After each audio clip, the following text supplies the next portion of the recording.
Well, good afternoon, everyone. Welcome to our quarterly webinar. We're going to be talking about Social Security benefit options, and I'm really glad that you've taken some time today to be a part of this. This is a subject that we at Keystone love to discuss. We feel it's an important part of everyone's retirement planning process, and so we're looking forward to spending the next 45 minutes today talking about this important subject matter. So for those of you that I have not had the pleasure of meeting, my name is Brian Manier. I'm one of the founding and managing partners here at Keystone. And for those of you that I do know, welcome. Many of you, we've had this conversation or had conversations as it pertains to Social Security. And I think there's going to be a lot of really good information that you will get from today's webinar.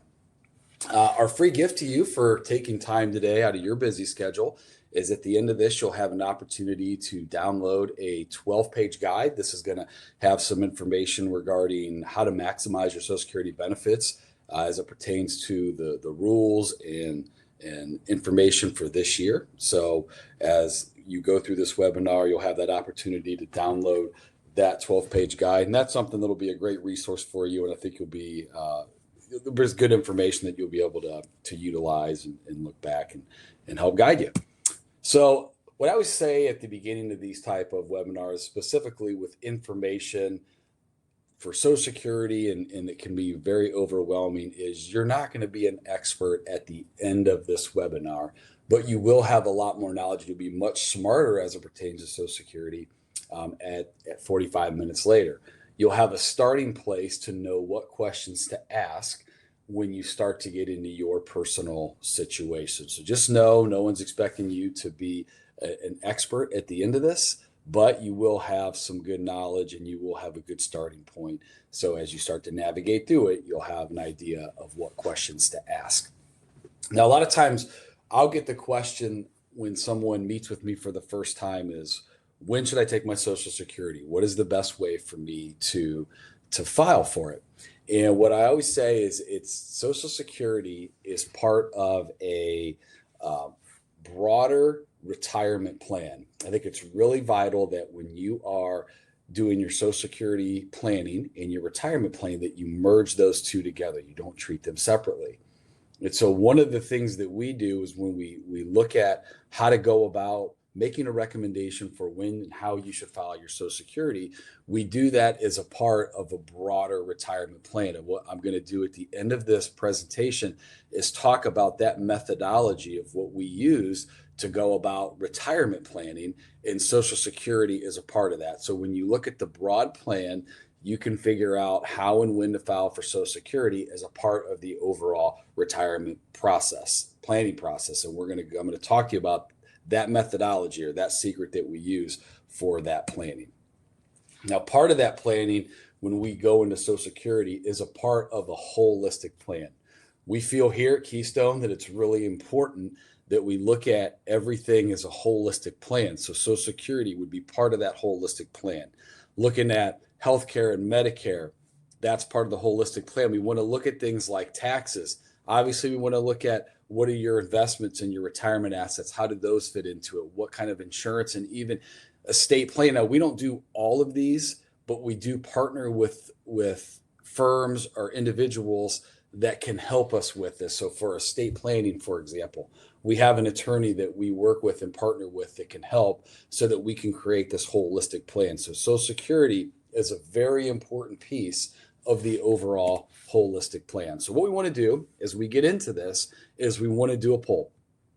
And we're going to do a number of these poll questions throughout the webinar. So the first one that I want to ask is, do you have a fear that you will not receive your Social Security benefit because the program is insolvent? So if you've read any information, if you've gone online and looked at articles, if you've read your statements, you know that Social Security by a certain date is not going to have enough money to fund all of the benefits. So how many of you have a fear that you're not going to receive your benefit because of that? And I see questions coming in here.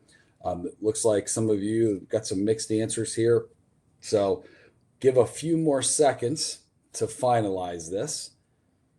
A couple more seconds, and we're going to go ahead and close that poll right now. So obviously there is a fear that the Social Security program is going to become insolvent. So you look at Social Security and you feel like, man, I've paid into this my entire working career.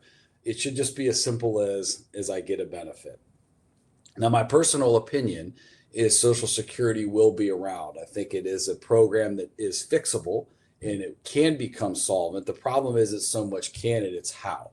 And it's just getting the individuals that are in charge of it to agree and getting Congress to agree what specific changes that we need to make to the program in order to make it solvent. And I think it is one where it absolutely can. It's just how we do it. So will it be enough? Will your Social Security be enough to cover your specific retirement needs?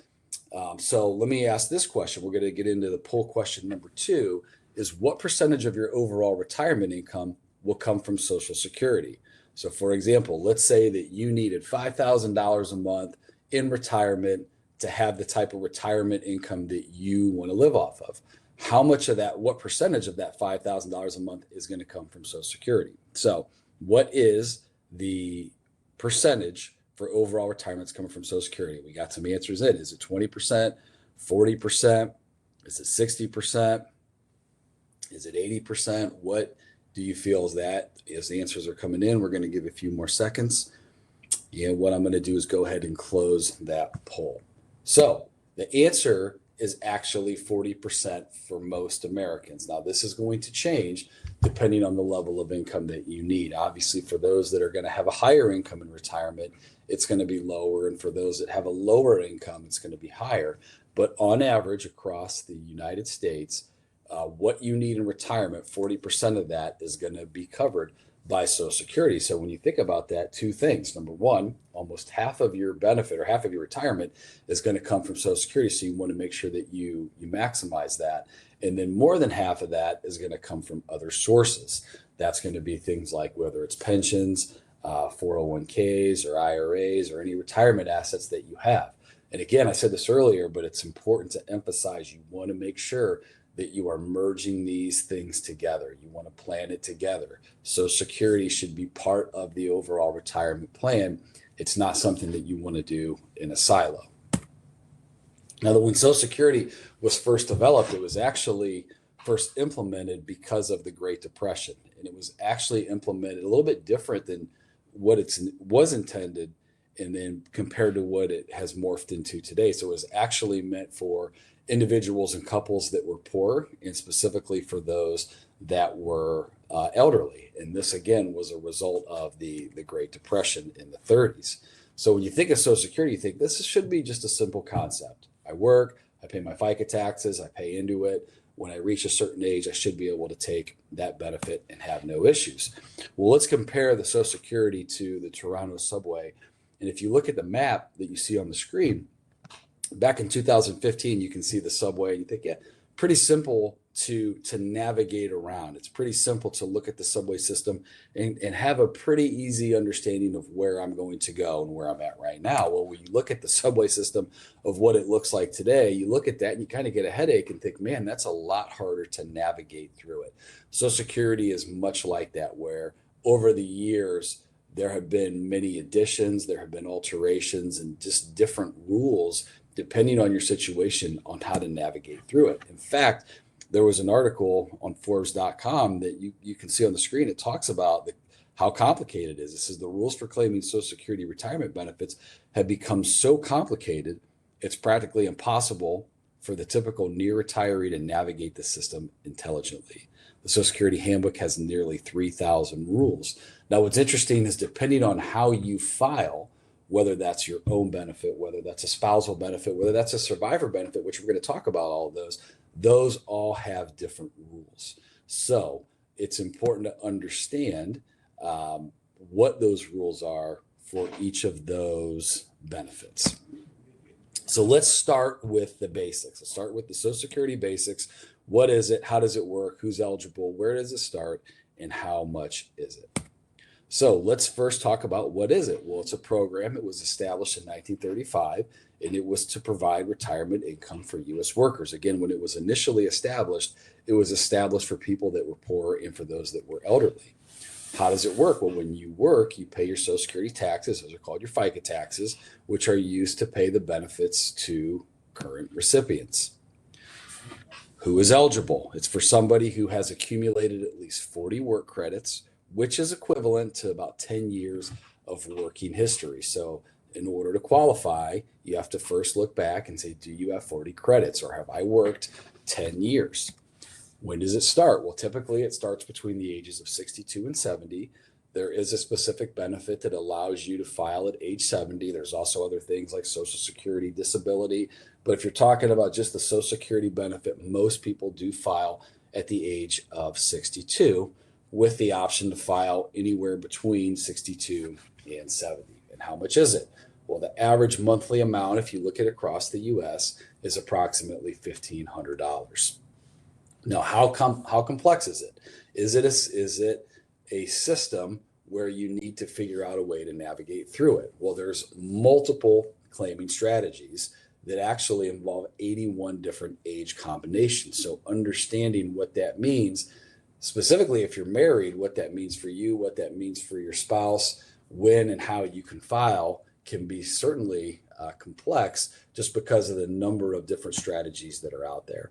And there's 567 sets of calculations. So understanding how that works can be a little bit overwhelming. Now, this is a little bit of a stretch. Making the wrong decision could cost well over $100,000 over your lifetime. But I actually have seen certain scenarios where specifically when it comes to couples, that if they file one way versus another way and you stretch those benefits over a period of their life and you compare the two scenarios, I have seen it where it is a six-figure number. Now, in most cases, though, what I would say is depending on how you file, it could be well into the tens of thousands of dollars filing one way versus another. So again, you want to make sure that this is correct. Specifically, if your Social Security income is going to make up approximately half of your overall retirement income, you want to make sure that you get it right. So it is significant how and when you file.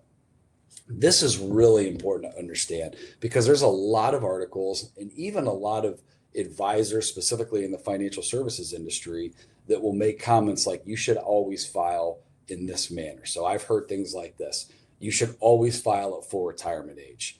That's when you can work and you have for the most part, the largest benefit. You should file at full retirement age. You have other people that would say file as early as 62 because we don't know how long the program is going to be around. And you want to make sure that you file when you have access to the program. I've heard people say things like this. You should file at age 62 because you might as well spend the money that you're getting from the Social Security Administration. And if you pass on, you can't pass your Social Security benefits, but you can pass on any retirement assets that you have.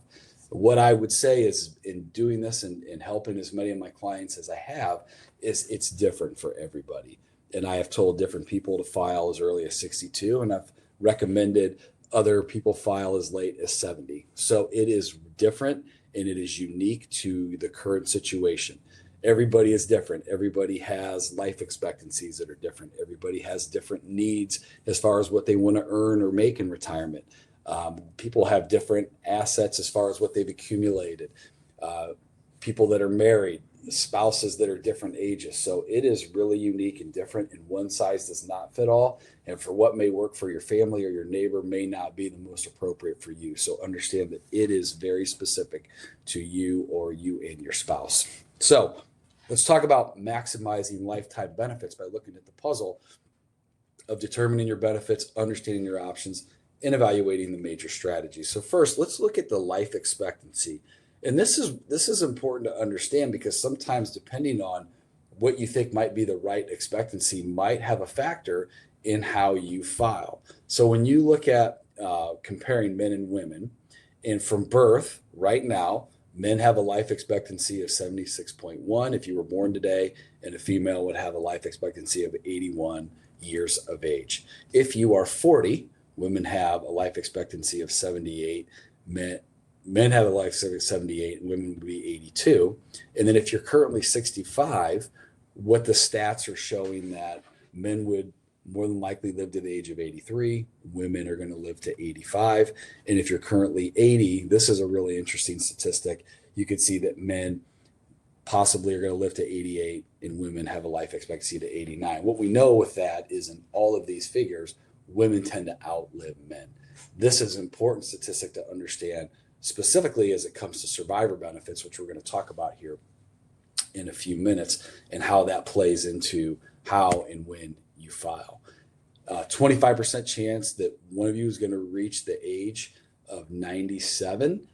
I don't know a lot of 97-year-old people, but the statistics show that this is in fact true. So you want to plan for this. It's important not only just for Social Security, but in your retirement plan, you want to make sure that you are preparing yourself so that you don't outlive your assets and that there is enough income to live on if you do have a life expectancy that is longer in nature. Okay, so let's talk about determining your benefits. Now, many of you, if not all of you, have actually seen these statements. What's interesting about paper statements now is they only send those out if you're at the age of 60 or older and you have not signed up for an account online. What I just learned recently is actually these online statements are actually going to be different in the near future, probably sometime this year. These are going to change and they're going to look a little bit different. But if you have seen these statements, then what you see on the screen actually looks somewhat familiar to you. I always recommend, even if you are younger, let's say that you are in your 20s or 30s and you start working, go ahead and sign up for this because you're going to want to verify throughout your career that your statements are accurate. You can do that by going to ssa.gov/my account, and you'll be able to sign up to have an account online that you can go in and check the different things on the statement.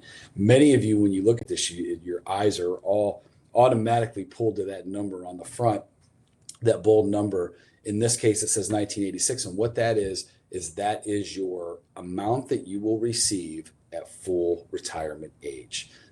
Not at 62, but either 66 or 67, depend on the year that you were born.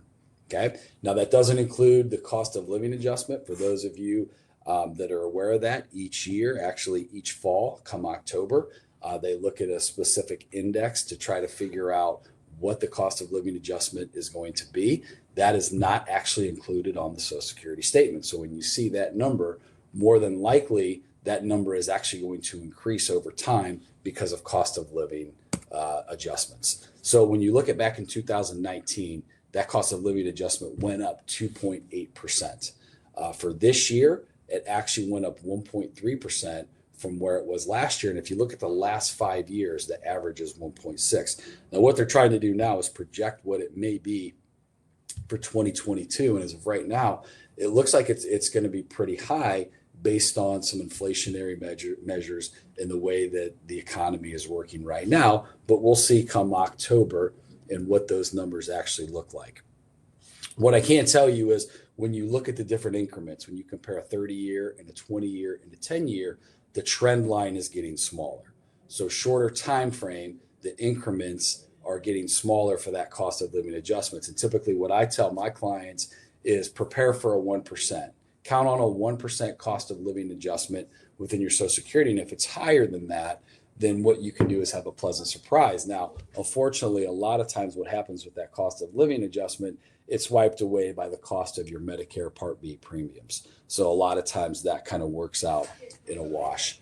But you can see from the trend that it's going down. And again, I think it's safe to count on 1%.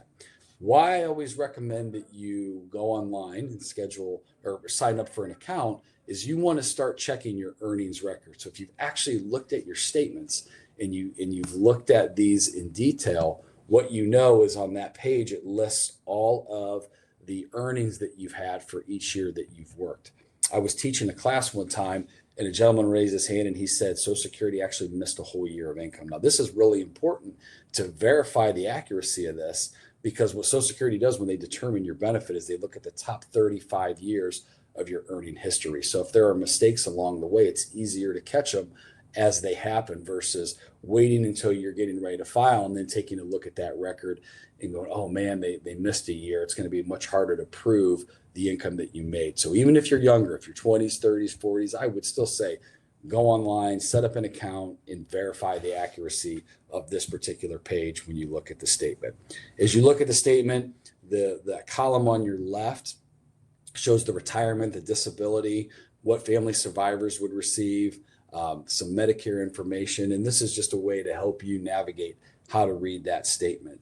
When you look at those numbers on the right, you can see what you're going to get at 62 for retirement age and at age 70. Now, the way that they're going to change this in the new statement is they're just going to show you each year what you would make. So I think it'll be a little bit easier to read as the new statements come out. Okay, so full retirement age. This is the age you must reach to be eligible to get your full benefit. Again, that is that big, bold number.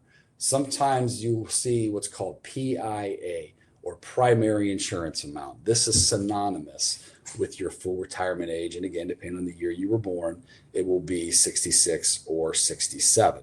So if you were born between 1943 and 1954, your full retirement age is right at your 66th birthday.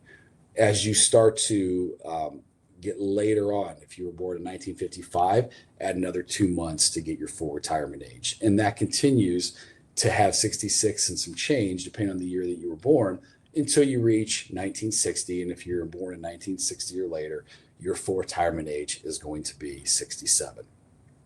I fully anticipate over the years that they will extend this.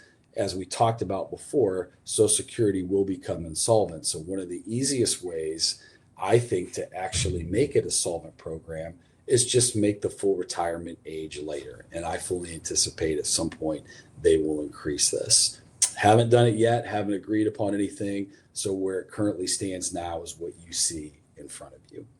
You can claim as early as 62. Obviously, if you do file at 62, that benefit is going to be reduced. You can file as late as 70. If you wait until 70, there are additional increases that you will receive each year between full retirement and 70. So every year that goes up 8%. Now, occasionally what we like to do is when we talk about Social Security, we like to compare it to the game of golf. I like to golf. Unfortunately, I'm not as good as I want to be, but I do enjoy golfing. And if you are a golfer, you understand what the word handicap means. For those of you that don't, when you are golfing, you are trying to reach a certain score as low as possible, and that is what's called par. So each hole on a golf course has what's called par, and that's what the course feels you should shoot on that hole, whether that's 3, 4, or 5 strokes. Now, if you have a handicap, that means you shoot more strokes than what par is listed as. And so that's, you're not quite as good as what par is. So when you think of Social Security, there's different benefits that you may be receiving, but you may not be getting as what you thought you were getting. So let's talk about a couple of those things. So the first thing is what's called the WEP, or the Windfall Elimination Provision. Now, this impacts those public school teachers. If you're on here and let's say you're working for the Ohio State University, or you're working for maybe the city of New Albany, these are particular individuals that are going to receive a potential pension, and they're going to receive that pension where Social Security benefits were not taken out. Now, it's kind of complicated on how that works, but what I want you to know is if you worked in the private sector prior to that and you paid into Social Security and you look at your statement and you think, wow, I just got my statement, and that statement says I'm going to get $1,000 a month from Social Security. Unfortunately, what I'm here to tell you, if you're in Ohio, this is where one of those states that the windfall elimination provision does have an impact. Even though your statement says you're going to make a certain amount in benefits, you're actually not. It's actually going to be less than that. So just be aware that if you're in one of those situations where you work for a government entity where you are going to receive a pension and Social Security taxes weren't taken out of that pension, your other Social Security benefit is going to be more than likely reduced. There are certain criteria that limits the reductions or eliminates it, but that is a very few and far. So just understand, even though that statement says you're going to get a certain benefit, more than likely it's going to be reduced. The government pension offset works very similar, but what it does is it reduces your spousal benefit. So if you're going to receive a spousal benefit and you're in that situation where you're receiving that pension from City of New Albany or Ohio State, or you're a public school teacher and you're getting that pension, it's actually going to be reduced. These are some things that we can help with, and sometimes it's just easier to ask, okay, how do I figure this out? Or you can call Social Security and say, hey, I'm getting a benefit. It says $1,000, but I know based on my situation, that's going to be reduced. What the last thing that you want to happen is thinking you're going to get a benefit from Social Security and it's actually going to be reduced. So just be aware of that as you get into that. Okay. Also want to look out for hazards. So in the game of golf, there's a lot of hazards, whether that's water or sand, traps, and you want to try to avoid those. One of the things that we say it's a hazard is when you pay taxes on your Social Security benefit. And this is a frustrating thing because a lot of people feel that they paid their taxes to get the benefit, and now all of a sudden they have to pay taxes when they receive the benefit. So let me ask another poll question here. And that poll question is, what is the maximum percentage of your Social Security benefit that can be taxed? Is it zero? Some people would say none of it's taxed. Some people would say, well, maybe 20%. Some people would say 50%. But what is the maximum percentage of that benefit that can be taxed? Let me wait a few more seconds as the answers come in. Is it 20? Is it 50? Is it 85? We have a couple more seconds here. Okay.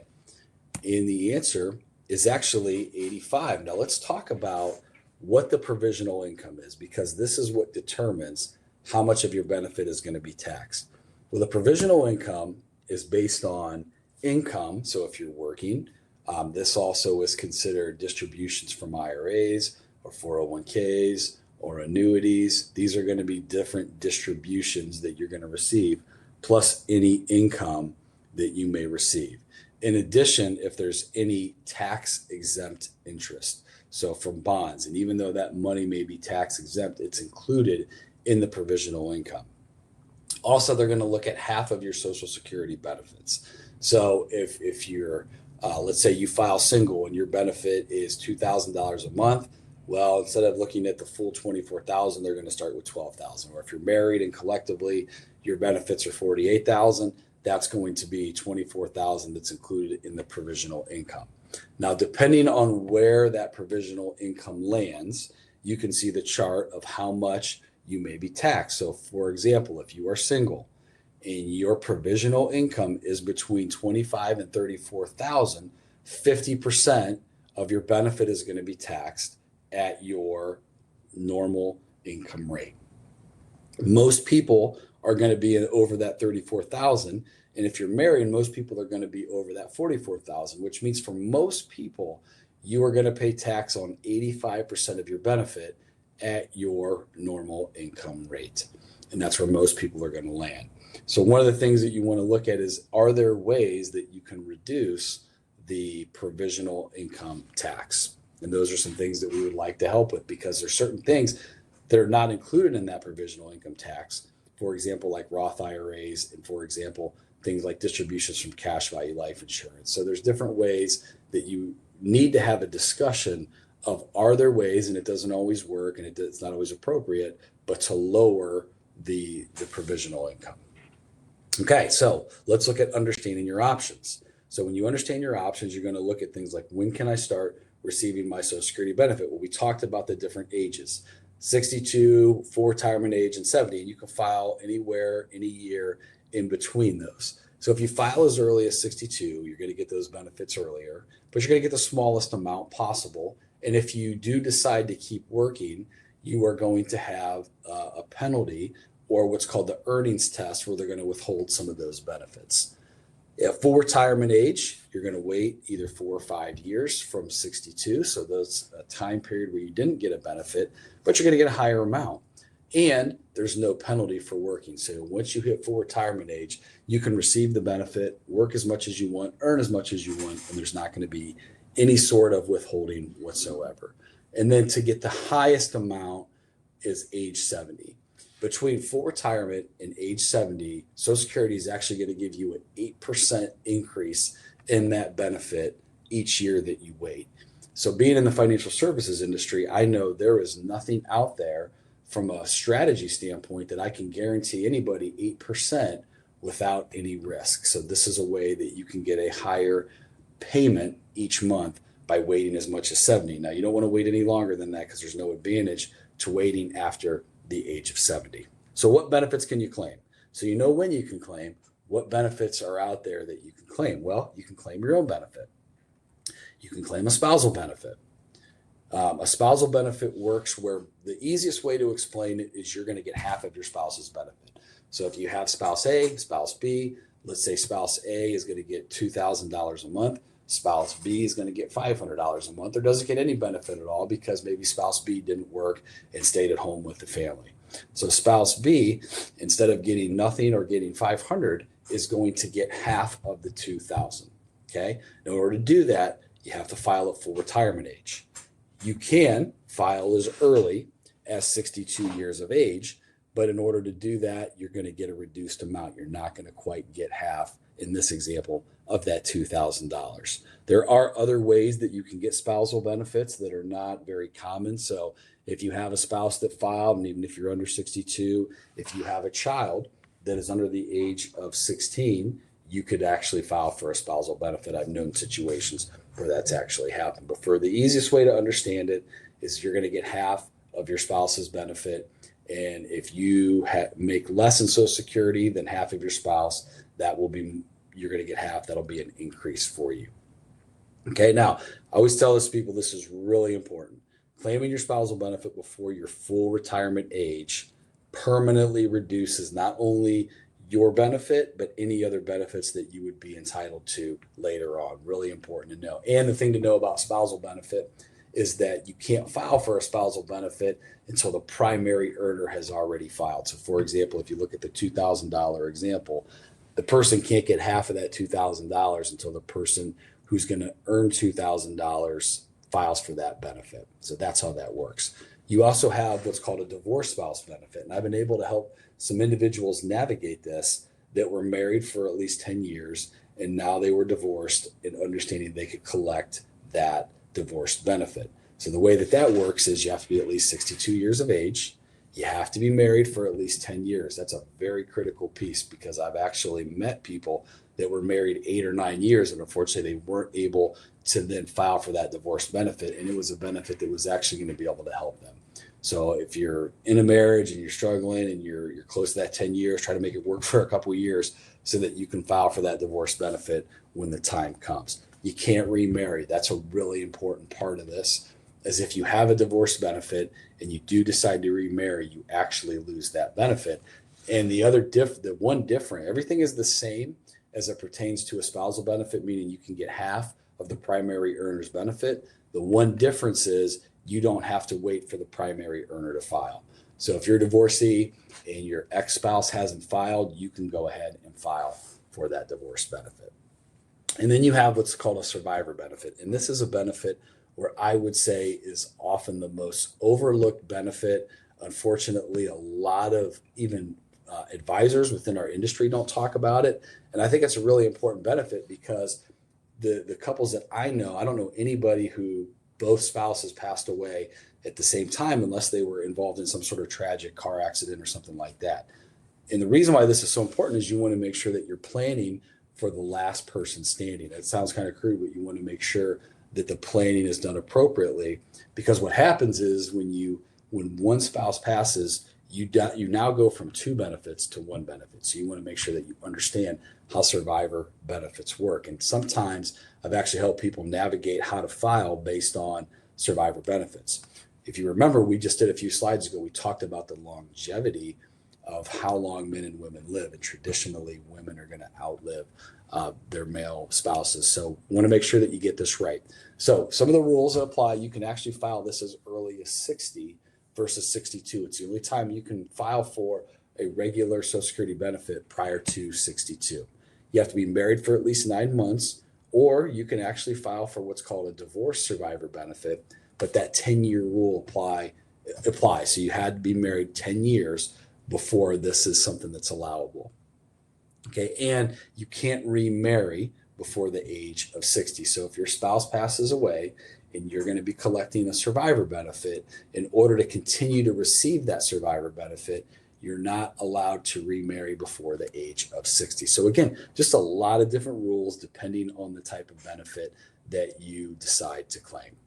So again, when, what type of benefit, and that's going to equal how much. So let's talk about, can you work after claiming your benefits? This is another factor that you want to look at in determining when you decide to file for those benefits. So at age 62, if you make more than $18,960, Social Security is actually going to withhold some of those benefits. They're going to withhold one benefit for every $2 you are over that $18,960. So if you're still working and you're making a decent income at 62, most of the time you're going to want to wait to delay that benefit at least till you get to full retirement age.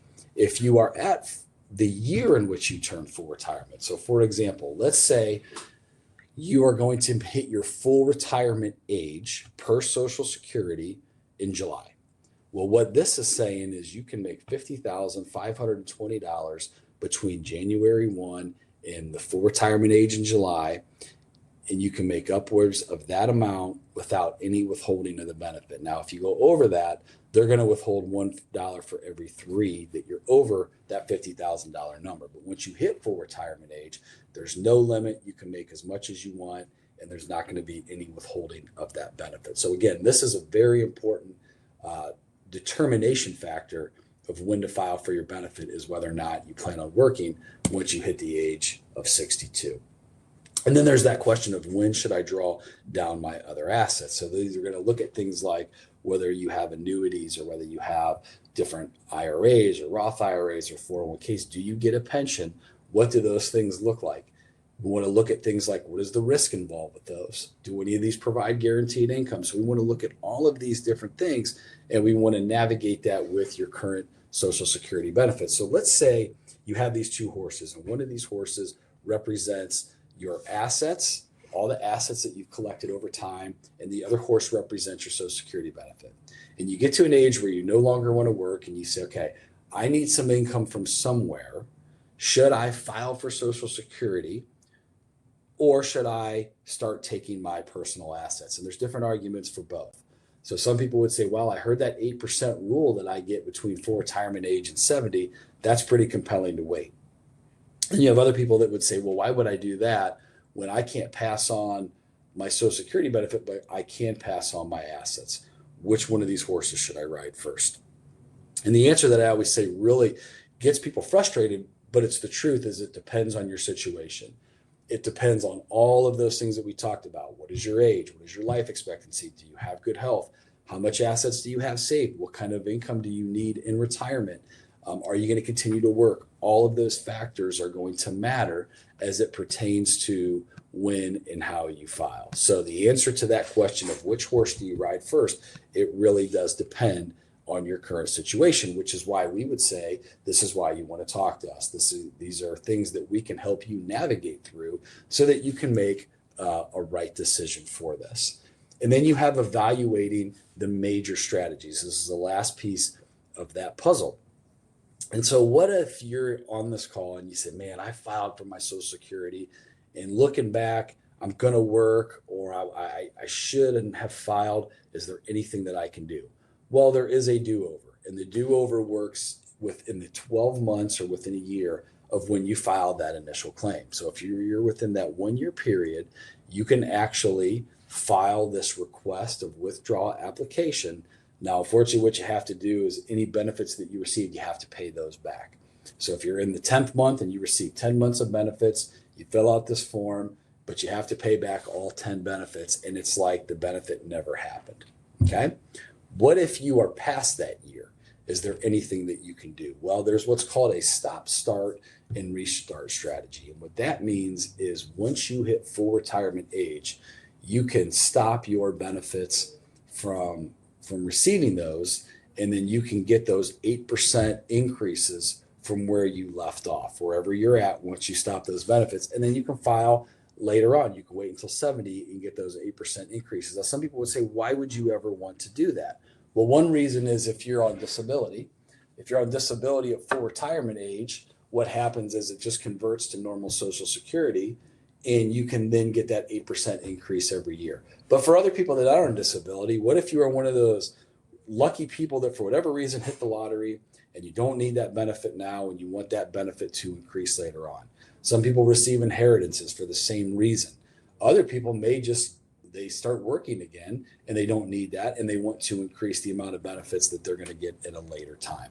So it doesn't happen often, but there are some opportunities or reasons that you may want to stop your benefit, get that 8% increase every year, and then refile again to collect those benefits at a later time. I'm going to talk about tax planning as well.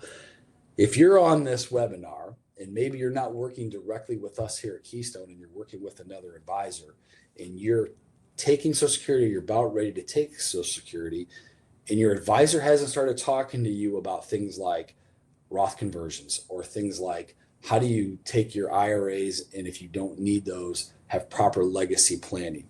Or are there ways for you to even lower the amount of benefits that you're going to receive, or excuse me, the taxes that you're going to pay on your Social Security benefits that you're receiving? You want to make sure that you're having those conversations. Those are conversations that we want to make sure, if you are working directly with us here at Keystone, that we're having. So this is a really important part of the holistic planning that we would do as we're even talking specifically about Social Security. And again, we know that not all income is taxed the same. So if you look at the different funnels here, you look at the pre-tax, the post-tax, and the tax advantage. So if you look at pre-tax, what you know is this is money or funds or assets that haven't been taxed, but when you take those distributions, those are going to be taxed 100%. Any post-tax accounts, like your brokerage accounts and your bank accounts, these are going to be different assets that are not taxed currently, but the growth is going to be taxed when you start taking any type of distributions. And then you have what I call tax advantage plans. These are going to be things like your Roth IRAs, FSA, HSA, maybe your 529 plans, cash value life insurance fits into this. These are different assets that are not only going to be tax-free in the growth, but when you take those distributions, they're going to be completely tax-free. So you want to understand how this works, because depending on what type of assets that you have, not only do you determine when do you take your Social Security, and not only do you determine, do I take the asset first, but you have to figure out which asset that you want to take. And some of that has to do with the tax implications. This is also important as you start talking about legacy planning as well. So again, that's part of that holistic picture that we talked about before. Is your Social Security going to be enough? Well, we know from our previous slide that it's not for most Americans. It's going to cover 40% of what you need. So how do we determine when you take your Social Security? What is the secret? What is the methodology? Well, what we do is we put together what's called a bucket plan for any people that we're working with. And if you've worked with me in the past, you know that I put together a bucket plan for you. And this helps determine not only the Social Security strategy that you should implement, but how you should take your income. So when you look at these three buckets, you're going to look at your now bucket, which looks at what you have in savings. It's going to look at things like emergency funds, but also any planned expenses that you have for that year.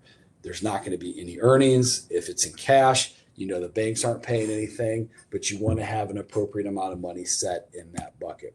You also have a soon bucket. This is what I would say is one of the most critical buckets that a lot of people overlook. This is money or income that you're going to spend in the next 1 to 10 years. You want this to outpace cash. You want it to outpace inflation, but you want to take very low or if any risk with this money because of what we call sequence of returns. And that's a discussion that we want to have more in depth with you as we work with you. And then you have your later bucket, which is going to be your long-term growth strategies and your legacy planning as well. So these are the buckets that we would put together for you. But as we put these together for you, we would create an income plan. And within that income plan, we would be able to then determine how much and when to take your Social Security benefit. So that's the plan that we put together and the methodology that we use to put together retirement plans, which then helps us figure out the appropriate Social Security strategy. This goes along with the holistic plan that we talked about. We look at taxes with this. We look at your investments with this. Is there current and proper insurance strategies with this? All of this goes with that bucket plan, and it helps us put together the holistic plan. Now, for many of you who are on this webinar, and you go back to our golf analogy, and if you know anything about golf, you know that golf is typically a game of 18 holes. When you pass the 9th hole, you are what's called on the turn. Many of you are approaching the turn of your life, meaning you have gone through your working career, you are either at or approaching retirement, and what and how you are going to plan for retirement is going to be very critical. So when you look at the game of golf and you look at even the professionals, they have what's called a caddy. A caddy is somebody that carries their clubs, but more importantly, what they do is they help strategize. They help them figure out the lay of the course. They help them figure out the yardage. They figure out what do the greens look like and where you should putt. And they a lot of times will help the golfer figure out what club that they should hit in any specific shot. So even a professional has somebody that they use to help them with their game. And I would say for most people, if not all of them, it's important to have somebody like a financial professional help them with their specific retirement strategy and help them plan for even specifically how to navigate this complex world of Social Security. It's critical to have somebody that can help you with that. So what we would recommend is that you reach out to us. We would love to do a complimentary Social Security strategy session. So if you're someone that already works with us, you're getting these regular reviews and we're answering these questions for you. On the screen, there is a box that just popped up that you can schedule to click on getting that free strategy session. And that's going to be something that can be an initial 20-minute to a half-hour session where we're just getting some initial questions answered to see if it's something that we can answer a question and help you move along, or sometimes that morphs into something that's a little bit more complicated because we got to figure out when and how you want to do it. So click on that link and that will get you to a place where you can help, or you can go ahead and schedule that strategy session. And if you're already working with us, feel free to click on that as well, and we can continue those discussions that we've already had with you. Also, if you do decide to have a session with us, we'll send you this bucket plan book. This is a book that has helped a lot of our clients. It helps them understand what a bucket plan is, the importance of implementing that plan, and we'll give you that as a free gift because you went ahead and scheduled that, but you have to go through the strategy session in order to get that book. We also said that if you do attend this webinar and you make it through the whole time, what we're going to do is go ahead and allow you to download a copy of this 12-page Social Security guide, and it's going to help you maximize your benefits. And it's a great resource just to refer to if you have specific questions. So we are so glad that you took the time to do this. We're a couple minutes over. We apologize for that, but thank you for hanging with us for this amount of time. You're probably going to have some questions. Again, schedule, and we would love the opportunity to talk to you about this. Thank you so much for spending time, and we look forward to talking to you in the near future. Have a great day.